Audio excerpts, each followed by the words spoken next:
મેં લગ્ન પહેલા ક્યારેય સેક્સ કર્યું ન હતું અને મારી પત્ની પણ સેક્સની બાબતમાં સાવ અનાળી હતી. લગ્નની રાત્રે હું મારા રૂમમાં ગયો. મારું નામ ગૌરવ ચૌહાણ છે. મારી પોતાની લેપટોપ રિપેર કરવાની દુકાન છે. મારી હાઇટ 5 ફૂટ 9 ઇંચ છે. ગામડાના દેશી ઘી અને દૂધના કારણે મારું શરીર સ્વસ્થ છે. હું પરિણીત છું. મારી પત્નીનું નામ પ્રતિભા છે અને હું તેને ખૂબ પ્રેમ કરું છું. હું મારી પત્નીને મારા શરીર અને મનથી ખુશ રાખું છું. અમારા લગ્નને 1 વર્ષ જ થયું છે. અમે બંને પતિ-પત્ની ખૂબ જ મજા કરીએ છીએ અને અમારા જીવનનો આનંદ માણીએ છીએ. મેં લગ્ન પહેલા ક્યારેય સેક્સ કર્યું ન હતું અને મારી પત્ની પણ સેક્સની બાબતમાં સાવ અનાળી હતી. લગ્નની રાત્રે હું મારા રૂમમાં ગયો. મારી નવી પરણેલી દુલ્હન તેના લગ્નના પહેરવેશમાં ખૂબ જ સુંદર લાગી રહી હતી. હું રૂમમાં પ્રવેશ્યો હતો. મારા મનમાં ઘણા પ્રશ્નો હતા કે તે મારી સાથે કેવું વર્તન કરશે. આવું કંઈક વિચારીને હું તેની પાસે જઈને બેઠો. ન તો તે કંઈ બોલતી હતી કે ન હું. હવે મેં થોડી વાત કરવાનું શરૂ કર્યું અને તેને તેના પરિવારના સભ્યો વિશે પૂછ્યું. તેણે કહ્યું, દરેક વ્યક્તિ ખૂબ સારી છે. લગ્ન પહેલા અમે ફોન પર વાત કરતા હતા. આ રીતે મેં તેની સાથે વાત કરવાનું શરૂ કર્યું. તે પછી મેં તેને કહ્યું કે કપડાં બદલી આરામથી બેડ પર આવ. તેણે કહ્યું, હા, ઠીક છે. તેણે અલમારીમાંથી કપડાં કાઢ્યા અને બાથરૂમમાં બદલવા માટે ગઈ. લગભગ 5 મિનિટ પછી તે નાઇટ સૂટ પહેરીને બહાર આવી. હવે તે અને હું પથારીમાં સાથે બેઠા હતા. મેં તેનો ચહેરો હળવેથી પકડીને મારી તરફ ફેરવ્યો અને તેના કપાળ પર ચુંબન કર્યું. મારા ચુંબનથી તેનું શરીર ધ્રુજ્યું અને તેનો ચહેરો લાલ થઈ ગયો. હું આગળ વધવા જતો હતો ત્યારે તેણે મારી સામે પલંગની એક બાજુએ રાખેલો દૂધનો ગ્લાસ મને આપ્યો. મેં અડધો ગ્લાસ જાતે પીધો અને બાકીનો તેને આપ્યો. તેમણે શરમાઈને ગ્લાસ લીધો અને દૂધ પીધું. મેં ગ્લાસ બાજુ પર રાખ્યો અને તેને મારી તરફ ખેંચવા લાગ્યો. દરમિયાન તેણે તેના લગ્નની રાત્રિની ભેટ માંગી.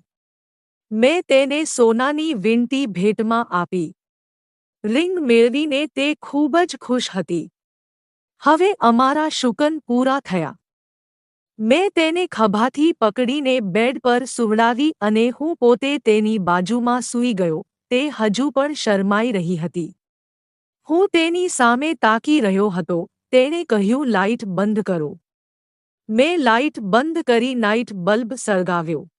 લાલ બલ્બના પ્રકાશમાં તે ખૂબ જ સુંદર લાગતી હતી. હું તેની સામે જોઈ રહ્યો હતો. પછી તેણે તેની આંખો બંધ કરી. મેં તકનો લાભ લીધો અને તેના કપાળ પર ચુંબન કર્યું. પછી તે શરમાઈ ગઈ. તેના હોઠ ધ્રુજવા લાગ્યા. પણ તેમણે તેની આંખો ખોલી નહીં. મેં આગળ વધ્યો અને તેના હોઠ પર ચુંબન કર્યું.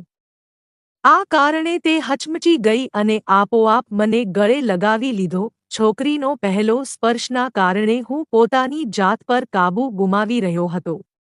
હવે મેં તેને મારા હાથમાં જકડવાનું શરૂ કર્યું. પછી તે લતાની જેમ મારી છાતી સાથે વળગી રહી અને તેનું માથું મારી છાતીમાં છુપાવી દીધું. તેણીએ મને ચુસ્તપણે પકડી રાખ્યો હતો કારણ કે તે મારી તરફ જોવા માંગતી ન હતી. તે શરમ અનુભવતી હતી. તેણે મને પાછળથી કહ્યું હતું. તે દૂર થઈ જવા માંગતી હતી. મેં ફરી પકડી પોતાના બાહોમાં લીધી. તેને મારી તરફ ખેંચી અને ફરી ગયો. હવે હું નીચે હતો અને તે મારી ઉપર હતી. હું તેના હોઠ, ગાલ, કપાળ પર ચુંબનો વરસાવી રહ્યો હતો. તે અવાજ કરી રહી હતી. તેનું શરીર તંદૂર જેવું ગરમ થઈ રહ્યું હતું. જ્યારે મેં તેની નાઇટીને દૂર કરવાનો પ્રયાસ કર્યો ત્યારે તેણે ના પાડી. મેં કારણ પૂછ્યું તો તેણે કહ્યું તેની ભાભી કહેતી હતી કે પહેલી વાર બહુ દુખે છે. મેં તેને કહ્યું, પહેલી વખત થોડો દુખાવો થાય જ છે. તે કહેવા લાગી, આપણે આજે નહીં કરીએ. કાલે કરીશું. પણ મેં વિચાર્યું કે જો હું આજે કંઈ નહીં કરું તો કાલે મારા મિત્રો મને ટોણા મારશે. તેથી મેં હિંમત ન હારી અને મારા કામમાં લાગી ગયો. મારા આગ્રહ પછી તે ફોરપ્લે કરવા માટે રાજી થઈ ગઈ. તેથી મેં વિચાર્યું કે જો હું કંઈક દબાણ કરીશ તો તેની અમારા સંબંધો પર ખરાબ અસર પડી શકે છે. તેથી મેં ખૂબ જ પ્રેમથી તેનો નાઇટ સૂટ તેના શરીર પરથી દૂર કર્યો. હવે તેના શરીર પર માત્ર કપડામાં માત્ર બ્રા અને પેન્ટી હતા. અત્યાર સુધી હું તેને મારા બંને હાથ વડે ગરમ કરી રહ્યો હતો અને તેને કિસ પણ કરી રહ્યો હતો. તેની હૂંફનો લાભ લઈને મેં તેની બ્રા પણ કાઢી નાખી, જે હવે અમારા શરીર વચ્ચેની દિવાલ જેવી લાગતી હતી. હું ફર્યો અને હવે તે મારી નીચે હતી. મેં તેના શરીર પરથી ખુલ્લી બ્રા કાઢી નાખી. વાહ, કેવા બૂબ્સ હતા યાર! તેઓ માઉન્ટ એવરેસ્ટની જેમ માથું ઊંચા કરીને ઊભા હતા.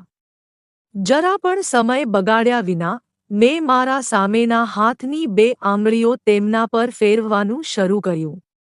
મારા આમ કરવાથી તેણીની આગ વધુ ભડકી અને તેણીએ મારા કાનમાં હળવેથી કહ્યું, હા, હું પીડા સહન કરવા તૈયાર છું.